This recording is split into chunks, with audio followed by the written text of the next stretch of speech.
সকল দলের অংশগ্রহণে একটি নির্বাচন হতে যাচ্ছে।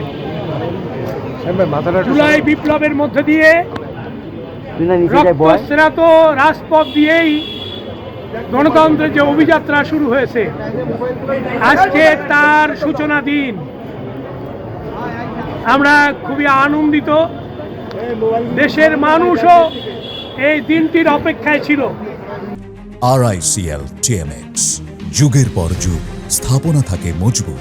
বাংলাদেশের মানুষ দীর্ঘ 3টি নির্বাচনে ভোট দিতে পারে নাই, সেই বেদনা নিয়ে অপেক্ষা করছিল এবং এবারে জুলাই বিপ্লবের মধ্যে দিয়ে ফ্যাসিবাদ মুক্ত বাংলাদেশে একটি উৎসবমুখর পরিবেশে নির্বাচন হতে চলেছে এবং আমরা সেই নির্বাচনী ট্রেনে আজকে পা রেখেছি মনোনয়নপত্র দাখিলের মধ্যে দিয়ে।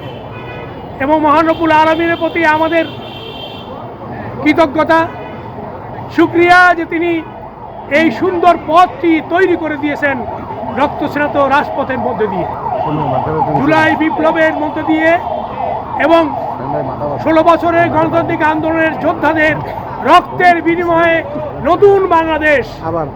এই বাংলাদেশ বিনির্মাণে আমাদের নেতা তারেক রহমান নতুন কর্মসূচি নিয়ে বাংলাদেশের মাটিতে পা দিয়েছেন। আমাদের নেত্রী এখনো অসুস্থ, তিনি এই যাত্রায় আমাদের নেত্রী দল কথা ছিল। মহান রব্বুল আলামিনের কাছে আমাদের কৃপা, তিনি যেন আমাদের এই যাত্রায় নেতৃত্ব পারেন।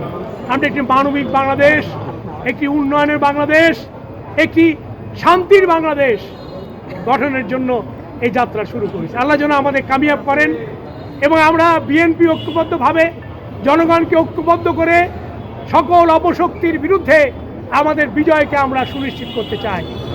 ইনশাআল্লাহ খুলনাবাসী আমাদের জন্য দোয়া করবেন। আমাদের অগণিত নেতাকর্মীর রক্তের বিনিময়ে এবং তাদের ত্যাগের বিনিময়ে এবং জুলাইয়ের অভ্যুত্থানের ছাত্র জনতার ত্যাগের মধ্যে দিয়ে যে পথ তৈরি হয়েছে, ইনশাআল্লাহ আমরা কথা রাখবো, আমরা জনগণের প্রত্যাশা পূরণ করবো ইনশাআল্লাহ।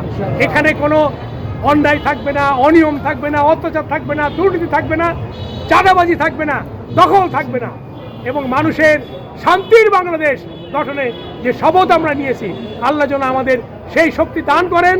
এই শপথ পূরণের মধ্যে দিয়ে নতুন বাংলাদেশের যাত্রা এবং তার নেতৃত্ব দেবেন আমাদের তারেক রহমান। সবাইকে ধন্যবাদ, আল্লাহ হাফেজ। হ্যাঁ, নিরাপত্তা ঝুঁকি তো সবসময় থাকে, কিন্তু আমরা মনে করি না ঝুঁকি আছে, কারণ জনগণই হচ্ছে আমাদের পাহারাদার। এবারে জনগণই এই নির্বাচনের মূল অনুঘটক এবং জনগণ আমাদেরকে এগিয়ে নিয়ে যাবেন নিরাপদ বাংলাদেশের জন্য এবং তাদের ভোট দানের মধ্যে দিয়ে। আমরা সকল ভোটারদেরকে বলবো, এবারের নির্বাচন ভোটারদের জন্য, এবারের নির্বাচন উৎসবমুখর পরিবেশে এবং জনগণ সেই ভোটে অংশ নেবে ইনশাআল্লাহ।